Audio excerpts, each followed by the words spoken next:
Well, we continue on this morning. And I'm not sure about each of you specifically, but I personally am not keen on large amounts of shopping during the holidays. Between all the traffic, the chaos, and the noise, how's that for a good reference? It can be a bit overwhelming. And folks, I am an extrovert that deals well with events and chaos, and it's still overwhelming to me. And the closer you get, what we just alluded to Christmas Day, the more all that madness just keeps ramping up. So about 5 years ago, this would not be my normal practice, I found myself at Meijer on Christmas Eve day. Oof. And apparently all of Montcalm County decided to be at Meijer that day as well. You know, you've been there. Maybe you haven't experienced this, but what's going on is that I can tell you there's not a lot of Christmas spirit shining brightly when everyone is trying to get all the last-minute gifts and all those last grocery needs. The aisles are really packed, and things are starting to disappear off the shelves. Everyone's a little bit nervous. The tension is palpable in the air for shoppers and for those poor employees there, too. Now, this particular day, I managed to get the things I needed, and I finally get all the way into that really long line that's now extending into, like, the men's clothing. You know, like you're waiting halfway, so you get to do a little more shopping as you wait in line. And I'm there, and finally, I get up to the line. I get to place my stuff on the conveyor belt and begin that checkout process. When all of a sudden, behind me, there is an angry, loud voice in the lane that's right to my back, and that person is yelling at someone. Turns out it was kind of a middle-aged man who was not so happy with the person right behind him in line, who just happened to be a very overwhelmed elderly woman. Now, apparently, what was going on is she had been inching a little too close to him throughout their time waiting in that long line. And now she was placing her items on the conveyor belt before he was done loading all of his things onto the conveyor belt. And that was all it took. Pushed this dude over the line. And he began to yell at this poor woman.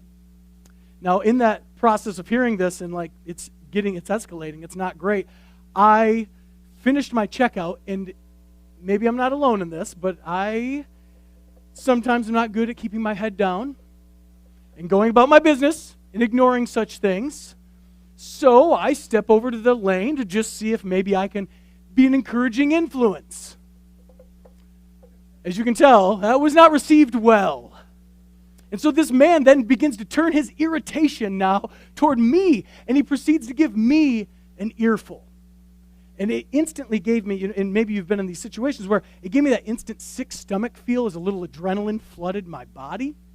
This man was threatening this woman and threatening me, and I was pretty sure that he wanted to fight someone. Now, fortunately, there's a positive ending to some degree here. A couple extra Meijer employees that were kind of the ones managing the lanes came over, and I think between all of us we were able to de-escalate enough. But I can tell you that as I got back to my cart and I walked towards those doors, I really wasn't on a Merry Christmas way the rest of my day, was I? How is it that the joy and peace of Christmas is so often found side by side with anger and aggravation with humanity?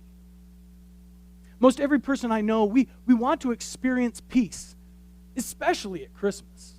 I mean, every family and group of people, we want to encounter harmony with one another, especially at Christmas. But too often, our conflicts, the frustrations, and the regrets are what are most present. And this kind of turmoil is in direct opposition to peace.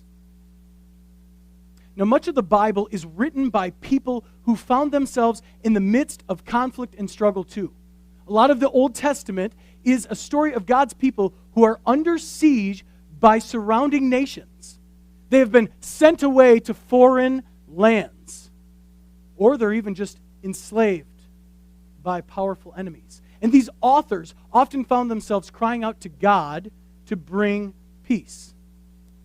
Now, one of the promises from the prophet Isaiah addressed the need for a new king, specifically a new kind of kingdom, who would come and be a prince of peace. And they believed that God was faithful, and they were trusting in him to keep his promises. So they eagerly waited for God to send deliverance, even if the waiting, like a line at Meijer, was really long. Let's check this out in Isaiah 9, verses 6 and 7. It says, "For to us a child is born, to us a son is given, and the government will be on his shoulders, and he will be called Wonderful Counselor, Mighty God, Everlasting Father, Prince of Peace. The greatness of his government and peace there will be no end. He will reign on David's throne and over his kingdom, establishing and upholding it with justice and righteousness from that time on and forever." You might have got a little something else going up on there. Sorry. The prophecy that is written by Isaiah is for a coming leader who would usher in a new way of organizing people together, a new kind of peacekeeping rule that would have no end. And at the time of Isaiah's writing, this was not the experienced reality. But the promises in these words, they give hope and peace to God's people as it reminds them that they have not been forgotten. And so just like Isaiah and the Jewish people, if we're honest, as we sit here in 2022, we know that we need peace to come once again. We long to see God fulfill his promise of an eternal reign of justice for all. Everlasting peace. We need a true king who will govern his kingdom with love and compassion. And for years, those who had been reading those original scrolls of Isaiah, a few hundred years later, the initiation of this original promise comes to be. And the first people to hear of its arrival are a bit of surprise. We're going to look at Luke chapter 2 this morning. Familiar part of this is what you'd get. I believe it's Linus that declares this here in the Charlie Brown Christmas. If I got that name right, hopefully I did. Here we go. You can follow along. It says, "And there were shepherds living out in the fields nearby, keeping watch over their flocks at night. An angel of the Lord appeared to them, and the glory of the Lord shone around them, and they were terrified. But the angel said to them, 'Do not be afraid. I bring you good news that will cause great joy for all the people. Today in the town of David, a Savior has been born to you. He is the Messiah, the Lord. This will be a sign to you. You will find a baby wrapped in cloths and lying in a manger.'" Now, typically when we think about the shepherds in the Christmas narrative, we think about adorable little boys who are wrapped up in robes and they have a cute little staff that fits their little bodies. You know, thanks kids programs, they've really done a wonder for how we view this. But the shepherds of biblical times, they were anything but cute. Okay? Shepherds were seen to be one of the more lower working class part of the Jewish society. They were a nomadic group who would, as we would say in our vernacular now, they would go off-grid, where they would live with and travel to find pastures for their sheep to continue grazing on. So they were kind of a rugged, rough type of squad. And this meant that they were also typically single, younger men. And if you happen to know anything about young, outdoorsy bachelors, they probably were not the cleanest. Okay? They probably didn't smell the best. It's like the second week of deer camp. Okay? Not the best. And they weren't going to be your guests at the next black tie event that you'd be hosting. Yet, this group of people is the first to hear the birth announcement of the long-awaited Messiah. And so as we just read, an angel of the Lord appears to our shepherds out in the field. And their first response is, you can shout it out, they are terrified. Okay? They were in terror. They were fearful. And this always captures my attention. Maybe it does you as you read this account. The glory of the Lord shines around them in the dead of night, and they are fearful. I think that maybe angels weren't quite as beautiful as classic artwork envisions them, right? Must have been a little bit different. And it's interesting to me, though, because these were the people being regularly shaped and developed by their experiences of being a shepherd. Just think about the many ways that they had to be prepared for keeping peace at all times. These folks couldn't be overly anxious men because wild animals were always lurking around and creeping around trying to pick off one of their sheep from the flock. And they had to be ready to jump in and grab and fight off any of those animals trying to get their flock. They also would have had to be really good at prepping the area. They would have had to be looking around and removing obstacles like rocks and thorns or holes so that their sheep didn't fall down or get tangled up in some bad situations. So in the midst of all that, then this encounter of an angel. And this angel's arriving and declaring good news of peace for everyone. This was an entirely new experience. It wasn't a situation that they could control or contain or even be prepared for. So maybe that's why the first word given to the shepherds, and I believe a good word for each of us here today, is a word of peace. The angel first says, "Do not be afraid." Though you may be facing a difficult situation, do not be afraid. You may be in the midst of unfavorable circumstances. Do not be afraid. You may be struggling to build and rebuild a relationship. Do not be afraid. You may be anxious about what you cannot control. Do not be afraid. The angels say to the shepherds and to you and I bring good news of great joy for everyone. In the arrival of Emmanuel, God with us, this is Jesus we're talking about, we are given good news. You and I, we have not been forgotten by God. Therefore, each one of us can embrace the things that are beyond our control because we are not alone. He has come to be with each of us in the midst of our deepest realities. And this includes all of our celebrations. Yeah. And it includes all of our struggles. Jesus is the Messiah and Lord of all. He's in charge. He is King, and He is the one that we have been waiting for. And that first Christmas, the angel brought good news that a child had been born in the town of David, and that this child king would be an even better ruler than David because this infant Messiah is the one who will usher in this eternal reign and bring and restore peace for all. And our author Luke here is hearkening back to the prophetic promise that we already have alluded to in Isaiah, and he's focusing in on a time when the tribe of Israel really knew peace. Things were really good. Specifically, the angel is referring to the time when David was king. It's what our grandparents, or maybe as we all age, we would hearken back to the good old days. It's what Grandma and Grandpa would tell us. It was a time that every Jewish person wanted to go back and experience once again. But this time, the kingdom's reign is going to be better than it was with David on the throne. This new kingdom would be good news for every single person because real peace would not come through the power and might of an earthly king and kingdom. Rather, it was coming directly from the divine. The baby who would be found, wrapped in cloth, lying in a manger, was the Lord, the creator of the entire world, who had arrived on the scene in order to live among humanity.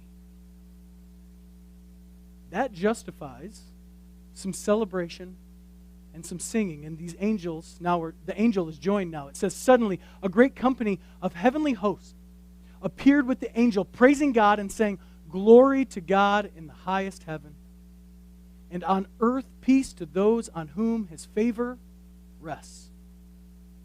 And the song ends right there by saying that peace will come to those on whom God's favor rests. So a good question that we should ask at this point in the message is, do you want to know real peace? Do you want to know God's peace? If so, then you must receive God himself. You must receive Emmanuel, God with us. Luke continues on. It says, when the angels had left them and gone into heaven, the shepherds said to one another, let's go to Bethlehem and see this thing that has happened, which the Lord has told us about. So they hurried off and found Mary and Joseph and the baby, who was lying in the manger. When they had seen him, they spread the word concerning what had been told them about this child. And all who heard it were amazed at what the shepherds said to them. But Mary treasured up all these things and pondered them in her heart. The shepherds returned, glorifying and praising God for all the things they had heard and seen, which were just as they had been told. For the shepherds, the promised Messiah's arrival marked the starting place of a brand new awareness of God's peace given to all on whom his favor rests. It was a deep experience and knowing that this promised Messiah is truly present with them, with everyone who will receive his love. And these shepherds, guided by this new understanding of peace, are then moved to become messengers of peace as Jesus' arrival meant for them a repurposing in the life of the shepherds. They would no longer just be isolated out in the fields, only keeping watch over their flocks. Instead, they actually become evangelists, spreading the good news of great joy about this kingdom of peace that is being established for the entire world. I mean, the experience of oneness with God is the foundation of real peace, and it changes our way of living. It is not a peace that's based on our status or our self-importance. It is also not a peace that's based on trying even harder just to get what you want or to get your way. Rather, true peace is based on Christ's very purpose and design to bring love and goodness to all people. Do you need a fresh awareness of God's peace today? Do you need God to step in and help repurpose your life? In order for you to receive God's gift of peace, you and I, we must be ready for it. We must be willing to see God do a new thing. And this means that we, like the shepherds, we have to face our fears. Because it is fear more than anything else that keeps us from receiving the gift of peace. We must be ready. We must be open for God to do something new with us.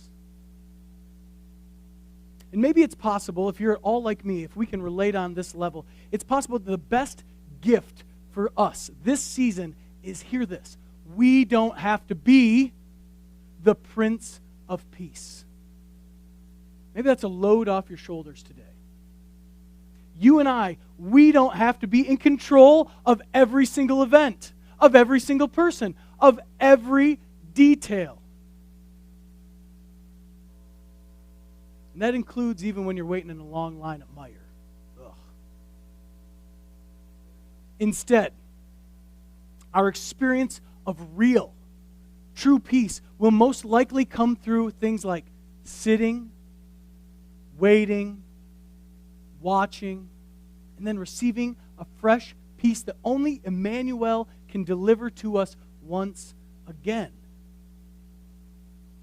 Though the world may be in chaos around us, we must find our comfort and our confidence in knowing that God's family, us here, we have been made right with God and that God is with us.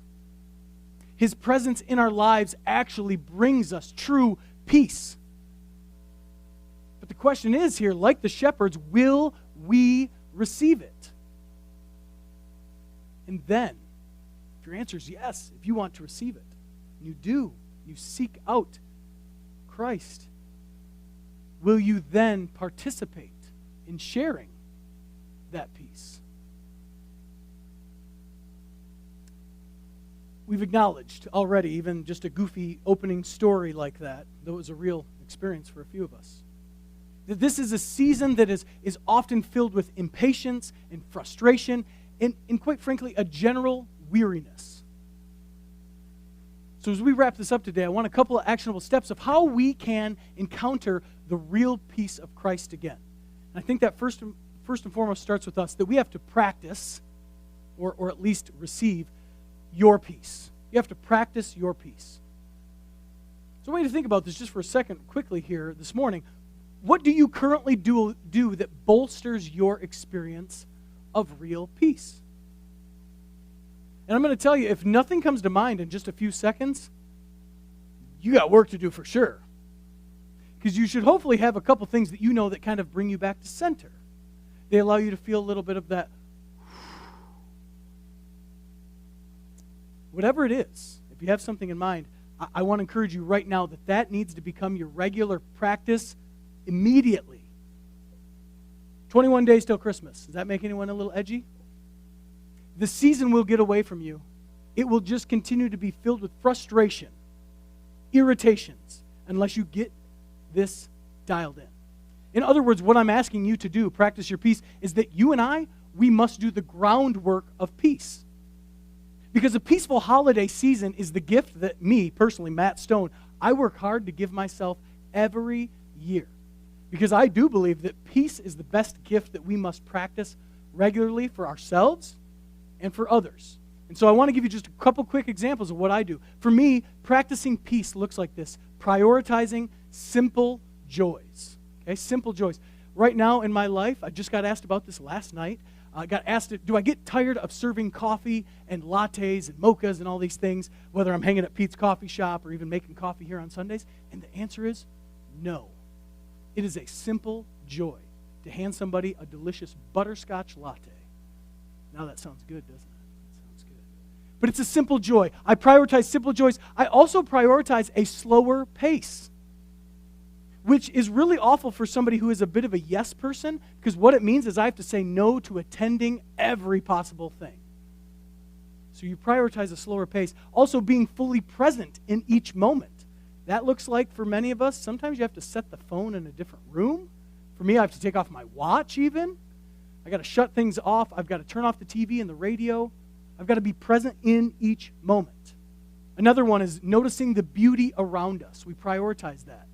I've talked about this in the past, but I'm going to say the four-letter word snow, okay? But I love, when it is snowing out, I love taking a walk around my neighborhood. It's so quiet, the stillness.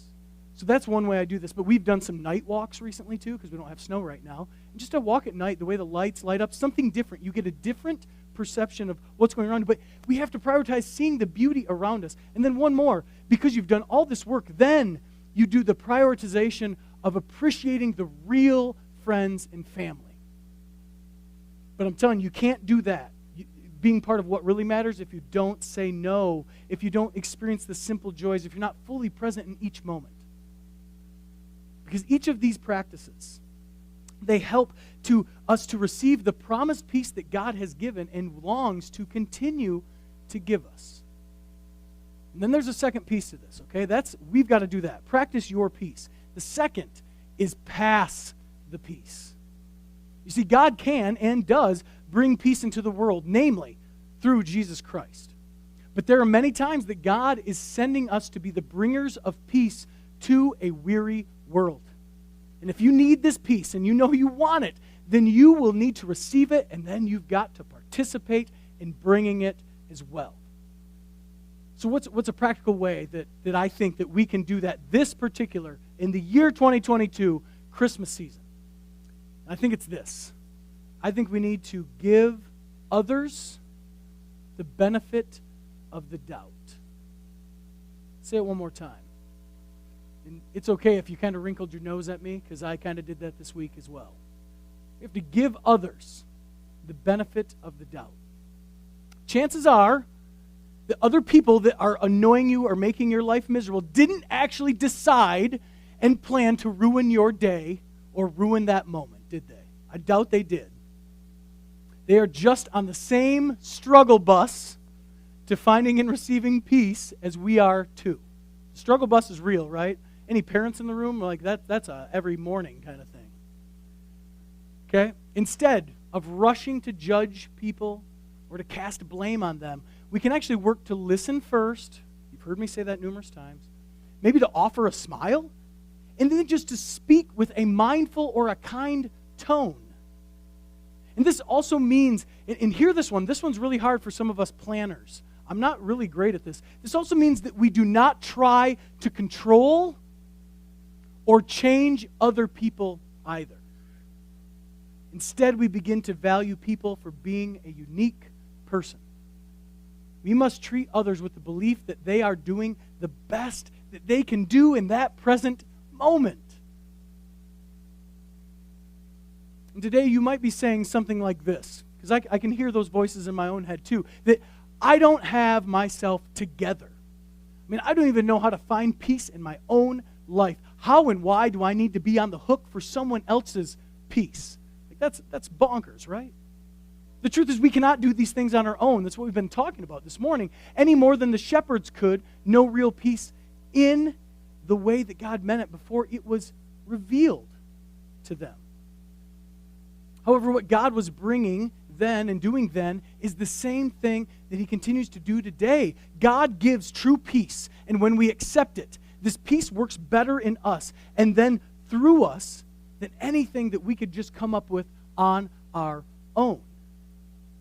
You see, this kind of peace isn't something we just believe in and intellectually assent to. It isn't just a bunch of pretty thoughts. Rather, it is brought to us, and then it's received, and then it's lived out and expressed in our everyday lives. And when that happens, that's the peace that goes beyond understanding. Somehow it just works? What? Peace is the opposite of chaos. It's the opposite of dysfunction and turmoil and stress. Peace is the opposite of trying to control everyone and everything just to get what we most want. Today we have to receive and take hold of God's peace. And then we choose together to intentionally give it. So my prayer for you this morning is that Jesus would be the peace guarding your soul with calm and ruling as the true Prince of Peace in your heart. And that he would reign supreme in there so that you then may go and extend his peace to those around us that also need to receive it. These are hard messages sometimes to preach, folks. It has been an unsettling week, not for any grand reason. As I think of peace this week, I've noticed where there's not a lot. And it's hard. So if you feel weary this morning, you're not alone. But let's collectively hear the angel's words. Do not be afraid. No fear. God is with us. He's here. Let's pray. Heavenly Father, we are thankful, as always, that we have this opportunity to be together just to